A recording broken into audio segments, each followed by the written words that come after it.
So why are there so many diets and weight loss programs and new fads and things that come out from time to time? Why does that happen? Three simple reasons, in my opinion. Number one, nothing is absolute. Nothing is absolute. That means there's not one definitive set thing that will help people lose weight, right? What may work for one person may not work for another. And so what corresponds to that, what relates to that is going to be number two, which is things are ever evolving. Things always change. They're changing. Nothing is set in stone. And even though we had at some point in time, we thought we know the fundamentals of losing weight, the basic things, things are always changing. And number three, it is lucrative. It is a lucrative billion-dollar industry. I don't know if it's multi-billion, probably, but crazy. The industry is so lucrative, and that's the reason. Three reasons. So with that said, let's just give a couple of examples. Can you guys recall the low-fat craze? I recall it like it was yesterday. Unbelievable. Unbelievable. It was everywhere. I think it was around the 90s, give or take. But for the longest period of time, it was low fat this, low fat that. You couldn't walk into a store and not see things on the shelves. Even till now, low fat, right? And people have the idea of fat. They equate fat with fat with fat. So you don't eat that much fat and you won't get fat. But it was the biggest deal. It was the biggest craze for so long. And that was one aspect, only one aspect of several. So when I say ever evolving and nothing is absolute, it's just that. So after that period of time and that craze that people had that hyped up idea that that's what that was, what happened after that? Several things. Gluten, I understand about gluten. For some people, there's a medical issue with that. I get that to a degree. But then again, from a financial perspective, everything was gluten-free. Everything. That was the biggest craze for so long. Gluten this, gluten that. People that didn't even have the need to not have gluten or to have gluten-free things, they were still jumping on board, not fully understanding what that means and what that's about, just with that craze. And then diets. How many diets have you guys heard of?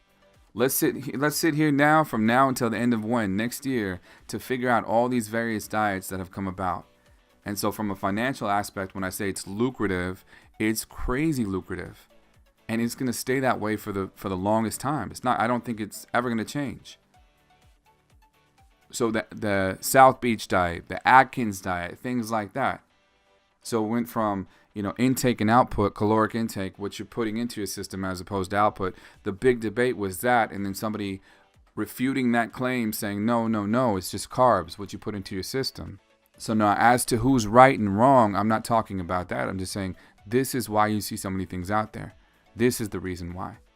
And so what I'll come back to at the end of the day is that we should have fundamentals.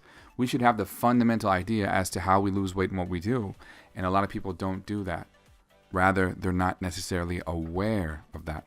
And it's easy to see how people get caught up. It's easy to see how, if they're inundated and flooded with so many programs, every which way they turn, left and right, there's something new coming about. There's a new craze. Things spread like crazy, like wildfire. This is the thing to do. This is the thing to follow. And it's never ending. And when I talk about people that follow certain things, and I'm anti-diet. I don't believe in that. And so when I talk about that, it's crazy that when I say that you see so many people set goals and they try to achieve those goals, something doesn't work out for them, they crash and burn, and then they go back to the same repetitive cycle of trying to find something new, another diet, a new hope for them, I guess, so to speak.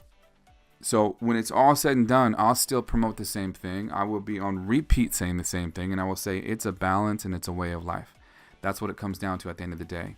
So diet me this, diet me that. To me, I know it's about a well-rounded balance. I know that I need moderation. I know that I can't go crazy on certain things. I know that excess amounts of anything is something detrimental to my body. I know that much.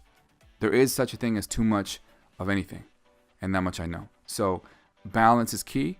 Follow that. It's not difficult. It's not hard. And I know it's easy sometimes to get caught up with all these things around left and right, what you hear people saying and doing. But balance is absolutely key. So now you guys have an idea as to why there's always things out there. It's not going to stop, in my opinion. It's going to continue to be that way. But if you can stick to fundamentals when it comes to being healthy, that's all that matters at the end of the day. Take care. Be well. Talk to you guys soon. See you next video. Bye.